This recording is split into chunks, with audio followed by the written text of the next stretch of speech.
Thank you, Dr. Spitch. It's a pleasure to be back in California, my home state, and Los Angeles. I considered my city for some time. And I want to thank Carlos, I want to thank Gary for inviting me again. It's not the first time that we've worked together. It's a pleasure to be back here. And I'm particularly pleased to have this opportunity to engage with you. I just want to say right up front, right here, that my work here today does not end at the podium. I hope that after this brief talk, we'll get to engage and talk about some of the things that are important to you. So I'm very fortunate to have my colleague, Dave Josephson, here, our regional manager, works out of Orange County, but you're very familiar with him. And David and I will be here later on. I did have some slides. I don't know if they're up there, but it doesn't matter. I can just talk about. Okay, that's great. I guess I would use this to change the slides. Not sure. There we go, right there. You know, I go around the country as my boss, the President of the United States, has instructed all of us to do on his trade team and talk about the National Export Initiative. And I want to have a frank talk with you this morning. People ask me, how's a declaration by a President of the United States going to make any difference in increasing our exports? And I tell them, please remember another declaration by another President of the United States when he said we're going to the moon. We went to the moon. A lot of technological advances came about as a result of that. This is the first time that I remember past administrations have had emphasis on exports. Of course, it's no secret that export jobs pay more and last longer. They live longer. But this is the first time that a President of the United States is not only setting a goal, but also telling us how to do it very clearly, and that's what the National Export Initiative is all about. At the expense of perhaps repeating some things that my colleagues have said, it accomplishes three things. First of all, National Export Initiative has a goal of getting out there, talking to everyone, making sure that constituents, businesses, small and large, know that we exist, that our services exist, raise the awareness about our services so access becomes possible. Second, we want to make sure that financing does not stand in the way of exports. If banks are shy, then we'll come in and fill the gap. We are a counter-cyclical organization. So that's the second part. The third part is to make sure that the playing field is level, and that's Ambassador Kirk's responsibility. Be trade agreements and negotiations to make sure that American exporters are not disadvantaged. This was Wall Street's headline, I'm sure you've seen that. And people ask the question again, they say, today we're here to talk about global access. So what is global access? Well, small businesses don't have such an easy time. I used to be a small business owner and operator myself. It's hard to leave your office, travel across the globe, make a sale. They say it takes 8 visits to make 1 sale. It's difficult to do that. It's a scary thing. It's not an easy thing to do. So they say, what is global access? And again, what I say to them, global access is to bring about access to small businesses. That's what global access is all about. Export-Import Bank of the United States took the President's orders on National Export Initiative and said, I have to come up with an initiative. Global access is a way of putting together our efforts to come up with new programs, make sure that the advantages of our program reach out to small businesses. They don't stay with large businesses. So that's what we did. We came up with new programs. Then we said, you know, it's difficult for a small business to be patient with us as we go through our process. We have a process to complete. It takes too long. We have to cut that process down. We have done that. And lastly, it's important for small businesses to know that we have all of these programs. So we have to get out there and spend time with all of you, as I'm doing today, and as David Josephson does every day, to be able to accomplish our goal on global access. I want to spend just a few minutes talking about the Export-Import Bank of the United States.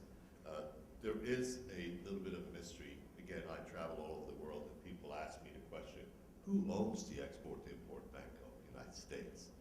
And I have to remind them that we are a government agency and that we are 76 years old, soon to be 77 years old. And our job, our mission is exactly what it was 76 years ago. Back in 1934, during the depths of depression, we financed the Pan American Highway, 30,000 miles of road that opened trade through the Americas. We participated in the Marshall Plan. We made a $2.3 million loan to the government of Iceland and a whole series of loans to rebuild Europe. We helped build the China-Burma road that opened trade, and we're still doing the same things. We are building trade routes and making it possible for small businesses to also participate in the process. Now, again, some of the questions that people ask me is that, so taxpayers are financing all of this? And the answer to that is no. We are a self-sustained agency. We have returned to the Treasury of the United States $3.4 billion. So we are self-sustained. Not a penny of taxpayers' dollars is spent in the programs that we offer. Now, the President's goal, double the exports in 5 years, help create 2 million new jobs. And I'm very happy. I carry with me a lot of California pride in Washington, D.C., not just because I was here in 1991 when things weren't so good. I saw California smile when it dipped and it came back up in 1993. I remember when 500,000 new jobs were created back then. That's not the only source of my pride. I have a new source of pride, and that is a 19% increase over previous year in terms of exports in California. So California as a state is doing great and in exports. And Los Angeles plays a key role in that. This doesn't happen without the kind of cooperation that we've seen examples of this morning. Private sector, government, chamber, together with the university coming together. And these are the numbers. $143 billion of merchandise export from California, and a 19% increase over 2009. So if this continues over the next 5 years, it's not that difficult to see that California will be, it is possible for California to double exports. It's not impossible. Other states have done it. Kansas has done it through aviation. Texas has done it through chemicals. And it's possible to double exports. So this is an achievable goal. We have talked about the global access, and I want to spend just a few minutes talking about what these programs are. Let's just share with you a little picture.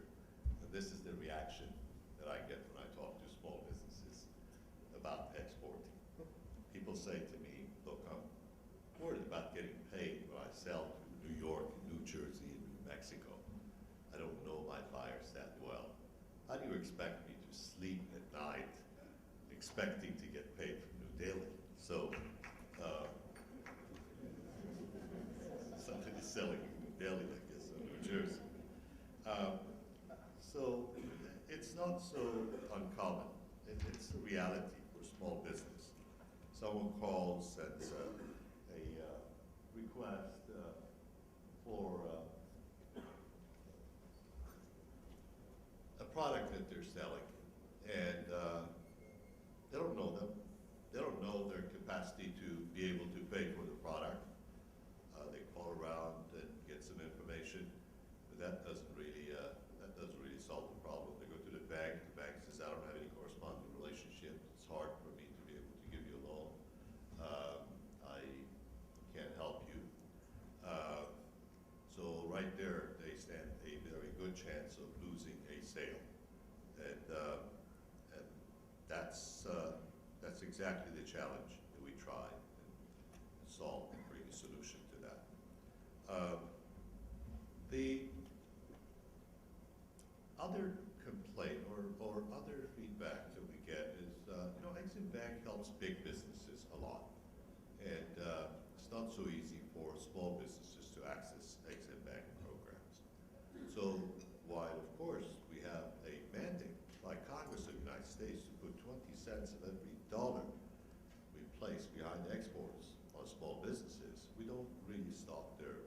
We try and programmatically make a change in our practice. We asked ourselves, if big businesses are beneficiaries of EXIM Bank programs, why can't the suppliers to these big businesses be also the beneficiaries? The receivables carry the same weight of the credit of these big businesses. So we provided a program for that. That program has been utilized, and I believe it has supported jobs. So happy to report to you that that is possible. We have a reinsurance program for companies that are a bit shy about covering risk. We provide insurance to larger companies to continue providing reinsurance and supporting them.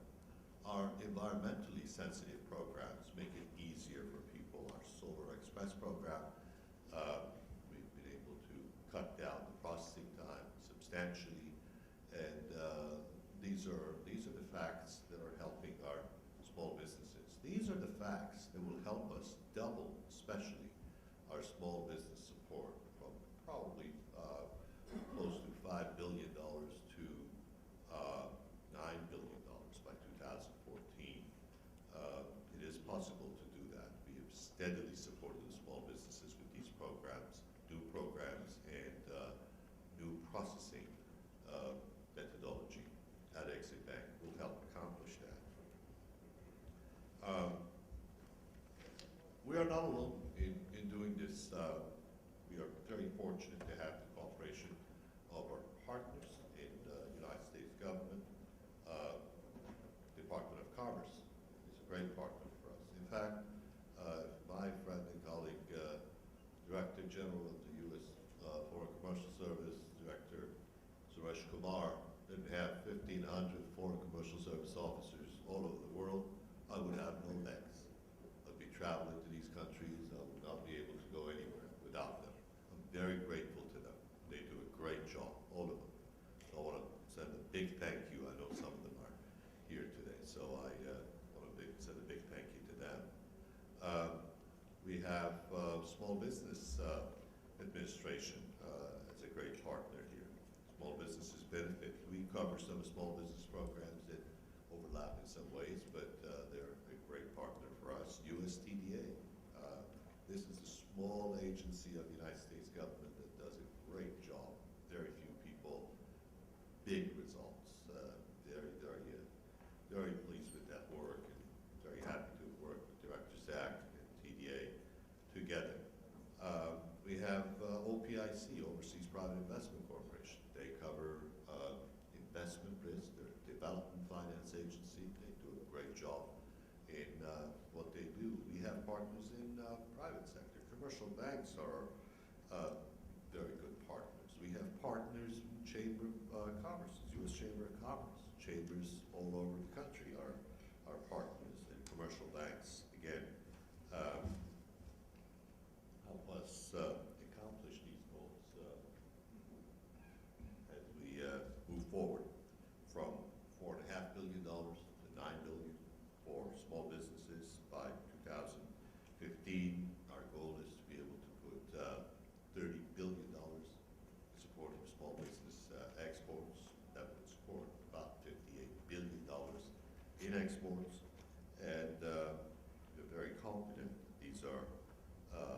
achievable goals. We are looking at serving 5,000 new companies by that date. I get asked the questions again, okay, big companies are your beneficiaries, how about small companies? So I'm here in Los Angeles, and I'll point them to Ceilings Plus. This is a company that participated in the new Doha International Airport in Qatar, and very pleased to see a small company as a beneficiary of our programs, thanks to the help of David Josephson and his good officers here. I will send them to talk to Dadex, small company. I believe we financed a $5,400 policy for this company for export to Russia. I mean, this is an example that there's no limit. There's no deal too small for EXIM Bank to handle. My time is up. I thank you for the opportunity, Dr. Spitch, Amnesty School, and I'm going to be around